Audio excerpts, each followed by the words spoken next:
Ladies and gentlemen, as you know, we have something special down here at Birdland this evening. A recording for Blue Note Records. Pretty cool. Tom. Yes, sir. Again. Nice to meet you. Thank you for your time. Sure. You know, I started my first company when I was in high school. Awesome. And it was a landscape company called O Malley Landscaping. Okay. In my senior year, I sold it for $30,000. What is Convetit? Yeah, so at a high level. yeah, Convetit is at the highest level. It's Uber for consulting. The past 30 years has really been defined by globalization, and now that everything has a China price, companies can't compete on price anymore. Okay. And innovation is really the next phase that we're all entering into, and a lot of academics refer to singularity. But the concept is just that change is happening faster. So you got to imagine, you know, for a large company that's been around for a couple of decades, their biggest threat right now is coming from unicorns. We actually have a saying that we share with folks. We say unicorns are killing dinosaurs. And that's exactly what's happening. The biggest threats are coming from the unknown, and it's because they're small, fast, and agile. And that's a huge competitive advantage in an environment where change is happening rapidly. Absolutely. So what we offer is a really fast way to get research and insights or learning into your business or up from the bottom of your business up into the... Imagine that we can identify hundreds of people that want to help you with that problem. They're experts in this. They might be doctors, they might be oncologists, they could be scientists of a particular type of new Wi-Fi technology. But imagine whatever your problem is, we can assemble 20 people in an online environment over 5 days and have a professionally moderated experience for 5 days with those 20 people. You know, and so what we focus, we've got an expression, we call it simple, rapid, easy. Simple implies the intelligence. Rapid means people can't wait for stuff anymore, and it's got to be so easy for the reader to understand.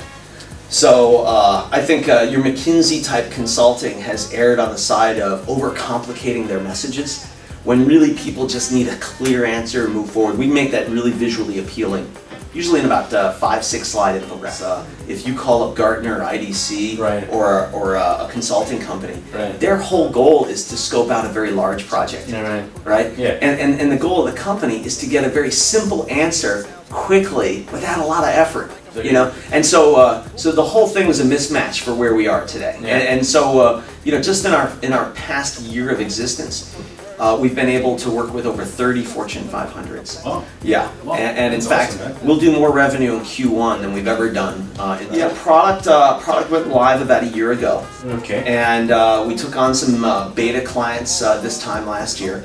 And then in February, we found the first customer that was willing to pay us, GE. Wow. And then it was sort of off to the races. Now, you know, for us, business came in by way of business partners. They were, you know, good margin deals, but very small because we were just a small sliver of the overall solution. Right. But in June of last year, we started our own direct sales effort.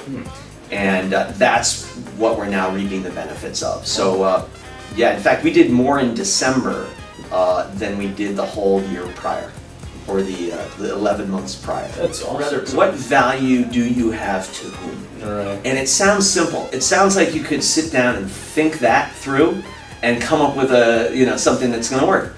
The only way to do it is to just get out there and fail a million times. And then, you know, you look at our sales guys, they were making hundreds of calls, literally 1,000 dials a day using dialers, speaking to maybe 30, 40 people a day with the wrong message for months. Yeah. You know, until we realized it's not a marketing tool, it's an innovation tool. You know, we thought it was a content development tool at first. In fact, initially we thought it was our key market was going to be sustainability. You know, so that we had, you know, you get dribbles of success in certain areas and you start thinking, okay, that's what it's for. But it was only because we just kept shifting and pivoting and trying new messages that we sort of unlocked the whole innovation message and value proposition. So basically what you're saying here also, you know, as a sharing for lessons learned with other entrepreneurs, you know, you started out with a product that you thought it would fulfill or it would solve a problem for a specific target group, micro-target group within a company, right? Exactly. And then based on the execution, which is then the go-to-market strategy and the business development, right? You figured that, well, it might be a different angle that we have to tackle, right? That's exactly right. That's I mean, great. you think about that whole year, nothing changed about our product. Yes. You know, Nothing changed on the product the side. product did exactly the same. It does the exact same thing that it did a year ago. Right. But what changed was who we called, what we said to that person, you know, the way we delivered our value prop to their team, because it's a multi-stakeholder sale. Right. And that's what unlocked it. You know, so focusing on and we've all heard this, but focusing on the why within the value proposition, you know, what need are you really solving? Right. And that was our breakthrough. We got very focused on the need that we were solving. Okay. So I started the company myself, and then over, or you might say throughout about a 3-year period, people started joining the team. This wasn't our first platform. You know, we failed in years prior.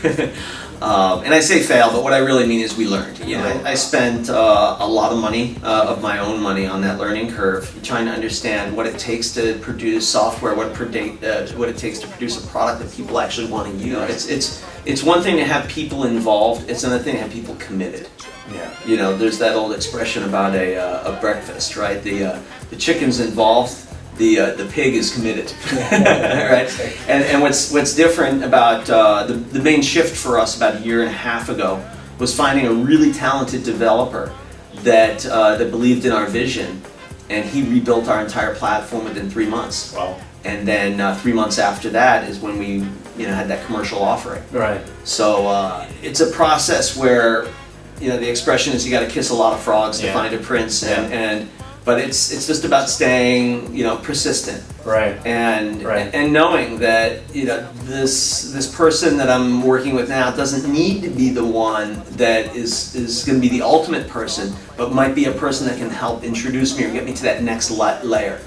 What I find is that you get what you deserve. Meaning, in the beginning, I didn't know what I was doing. So how could I didn't deserve anybody that was committed. But as we matured the value proposition, as we matured our idea and our concept and got more real about the market, then we started attracting better people, And development is I'd say, it's its own beast. It's a different animal than, say, building a sales team or a support team, an operations team. Now than ever. I mean, there are so many ways to hire folks on contract or trial. It's really easy to, start working with somebody. You don't need to split thumbs today. You don't need to issue shares. The point is, let's get down the road a little bit. So I've met a lot of the teammates on Upwork, or used to be Odesk. Co-Founders Lab. Angel List, meetup groups, And it's not like everybody that I've ever worked with stayed. Some people need to move on and do other things, and we've had peaks and valleys. But now the team that we have today is just phenomenal. It's how we communicate with one another. Right. It's the types of personalities that we look for when we hire. Right. Because we've got a product that is about intelligent insights quickly. Right. I need intelligent people that want to move fast. If we're not motivated to change the world, there's a lot of other people that are, and they're not necessarily wanting to change it in the right direction. Right. So I felt like let's do something a bit more meaningful than working for a large. There's actually a weak correlation between money and happiness. Right. And when people grow up, they realize that. Their excuse in the beginning might be money, but what they're going to find out is, no matter any startup is going to require a lot of work. A lot. It's going to take a lot of sacrifice. Right. Money ain't enough. When you start devoting, 2/3 of your life, the time that you're alive on the planet, to something, money's just not enough. So it's got to be connected to something more meaningful. Early friends and family, and then recently we took on an angel, but more so I think for the advice. I was inspired by Qualtrics startup, the two brothers out of Salt Lake City, and he's got this expression. He says, "Nail it before you scale it." And I think a lot of entrepreneurs make the mistake of thinking that funding is a goal. It's a necessity, and maybe not even a good necessity, right? So I'm more of a mindset that I like to build good businesses, and we're in the B2B space. I understand the B2C space might be a bit different. Maybe your revenue models are pushed further back. For us, if I don't have a product that we can sell, and we don't have a business, so I just as soon kind of do it the old-fashioned way and earn it. You know, we've got some really clear objectives for Q1, and if we hit those, we're going to be in a position to start talking about a Series A. Okay. So you know, if all goes well, we'll skip the seed round, and we'll do a proper Series A in the probably 6 months from now. Okay. What's your priority right now then? So we have 3, okay. And it's pretty simple stuff. We're pretty fundamentals based. So demand. We've got some demand targets. We want to do $500,000 in Q1. Okay. Okay, and we're on target to do that. Okay, awesome. The other one is supply. We've got to diversify our supply and get our costs down on supply. You know, we're packaging experts. Right. You know, and our third element is about scale. You know, so scale implies, you know, we've built a pretty nice enterprise process and platform. But we believe that it can scale virally. You know, it's one thing to hit the phones and create some sales to companies like GE, but you know how many Fortune 500s there are? There's 500. You're right. and there's a huge mid-market section. So I think making our product more transactional, more viral, introducing gamification. Is key in Q1. So we've got some big product ambitions in Q1. So, number one, the obvious is just the resources are here. Yeah.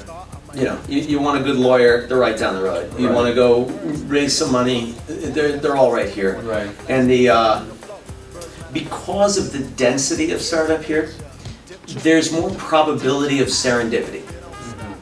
And you need serendipity. You know, I found my angel investor / advisor, you know, at a restaurant.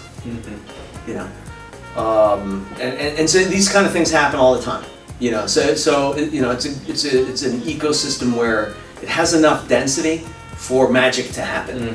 The second reason is startup is tough, and you know, I'm from Ohio myself, and I know if I was doing a startup in Ohio, I wouldn't have peers around me fighting the same fight. I wouldn't be able to learn from them. I wouldn't be encouraged in the tough times to continue. So I find that this environment keeps you motivated. It keeps you sort of chin up. You constantly hear about, you know, the startups that are making it.